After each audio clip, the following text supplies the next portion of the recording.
O governo Lula nomeou uma coordenadora do Movimento dos Trabalhadores Rurais Sem Terra, o MST, para ocupar um cargo na Secretaria-Geral da Presidência.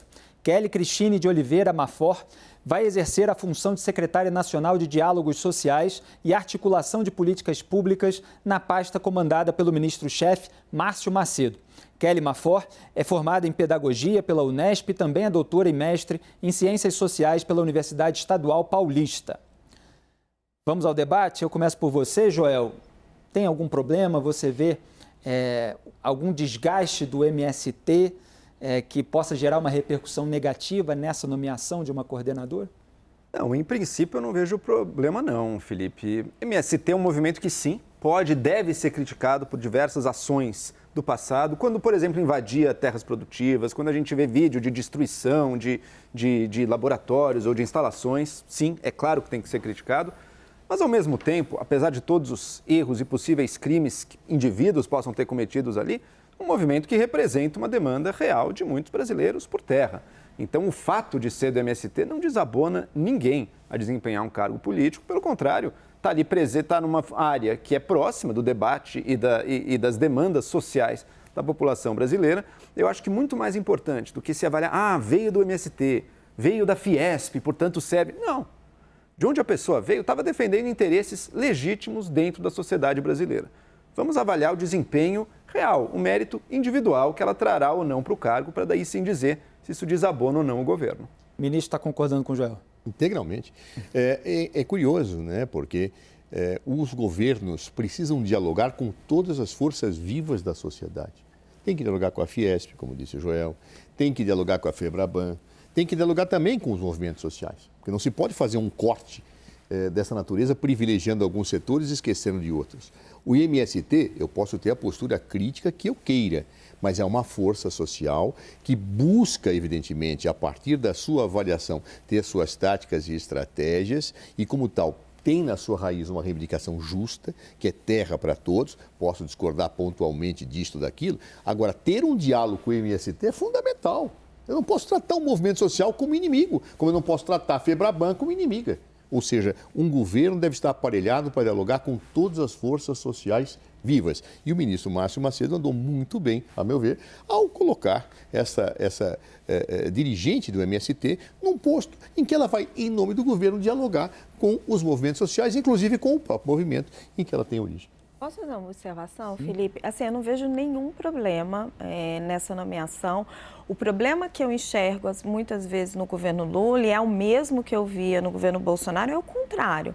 É quando são vetados nomes técnicos por eventuais manifestações políticas que tenham cometido no passado, por não concordarem com teses debatidas pelo governo. E a gente já teve alguns exemplos no governo Lula, seja na área da saúde, dentro da Polícia Rodoviária Federal, vários nomes que caíram por pessoas que estavam associadas ou à Operação Lava Jato, ou casos de combate à corrupção, que passaram por um crivo ali da Casa Civil e a ação contra o governo, e eram nomes técnicos que poderiam colaborar com o país e foram cortados. Acho que o problema ele não está na indicação de uma pessoa do MST, concordo absolutamente com o Joel e com o ministro.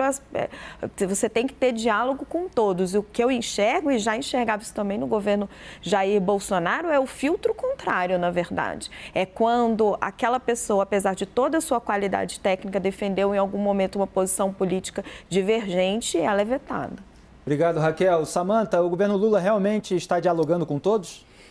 Bom, me parece que a intenção é essa. Eu acho que o rumor que gerou a indicação dela é ter vindo do MST, que historicamente não é um movimento que prima pelo diálogo, mas isso não significa que ela no cargo não vá dialogar, até porque o cargo dela é esse. Agora, acontece que a gente também tem que levar em consideração que ela já deu anteriormente manifestações de que ela é favorável à interrupção de estradas como forma de manifestação, que invasão de terras não é invasão e ocupação.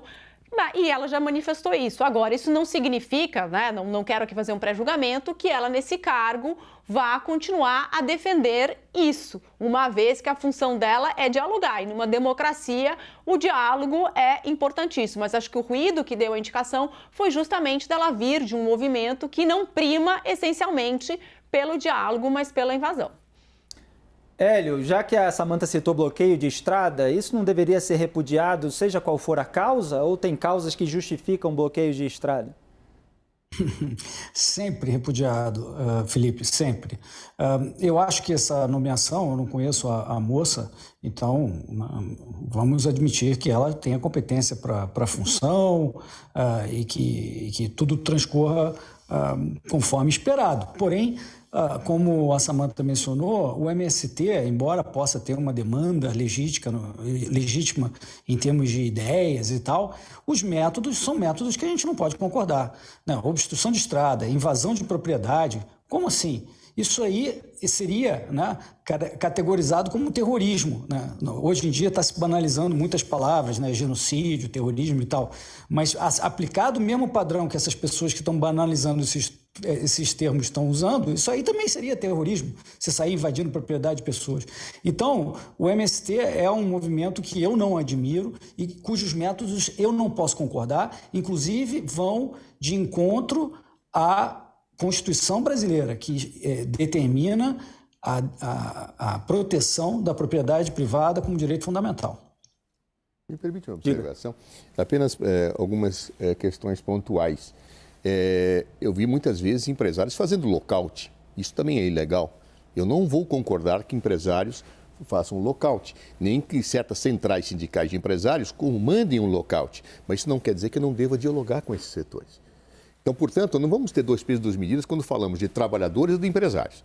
Atos ilegais existem e eu posso criticá-los. Agora, abrir o diálogo com todos esses setores é de fundamental importância.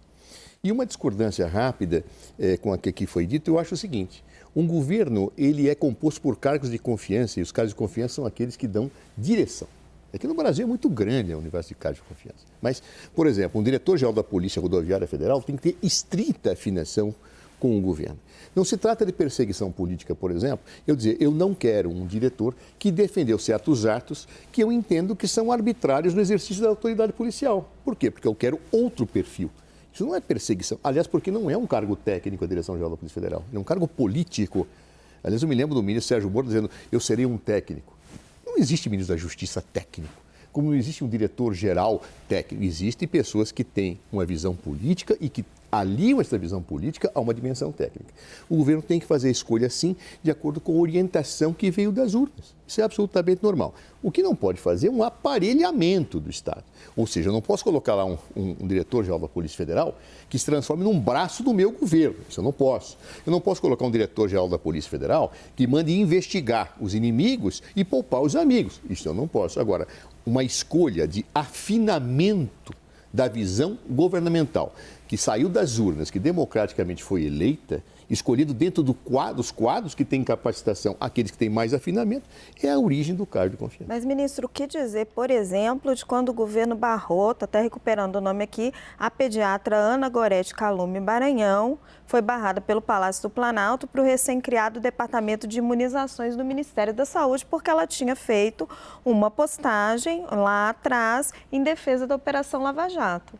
Veja. Um cargo eminentemente técnico, ela era altamente qualificada para... Eu teria que analisar as razões pelas quais isso aconteceu. Para estar nesse posto. Veja, eu não sei exatamente se foi esta exclusivamente a razão, eu não sei o que foi, mas vamos imaginar que eu tenha detectado uma situação em que eu digo, eu não vou conviver bem com esta pessoa. Eu não escolho para meu chefe de gabinete a pessoa que eu não vai conviver bem, não.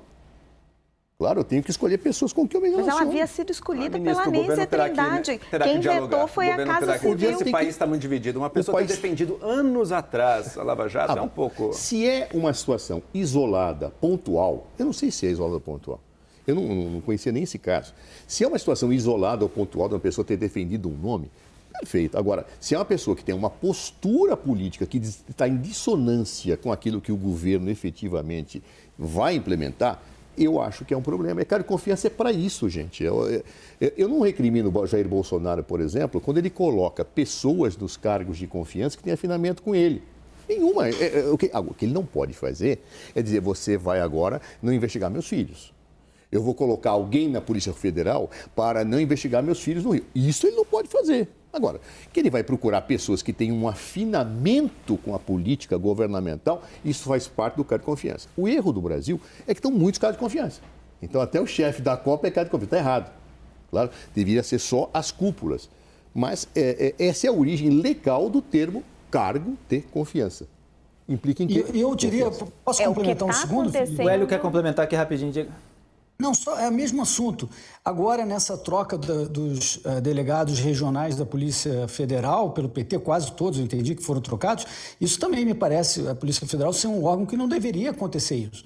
E imagino que muita gente lá atrás, no Bolsonaro, criticou também, eu sei que teve um caso especial, teve essa questão que o ministro propriamente mencionou, com a questão dos filhos, mas muita gente criticou lá e agora está achando perfeitamente normal sair trocando todos os delegados da Polícia Federal. É absolutamente então, normal, Beltrão. Deixa eu só fazer uma fazer ponderação. uma observação rápida? Rapidinho, Ok, ministro. depois eu Posso? acrescento. No caso da Polícia Federal, é absolutamente normal. Você sempre tem essa troca dos cargos e o que você precisa é olhar a qualidade das pessoas que estão sendo colocadas e pelas apurações que a gente tem, são pessoas de alta qualidade.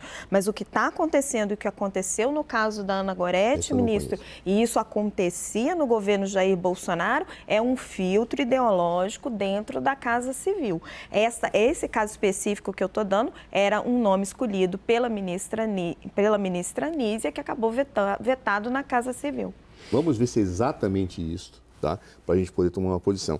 Agora, é absolutamente normal mudar superintendente da Polícia Federal ou Rodoviária Federal. Eu, por exemplo, mudei todos os superintendentes da Polícia Rodoviária Federal, deixei a diretora-geral, que eu nomeei a primeira mulher para lá, escolher por quê?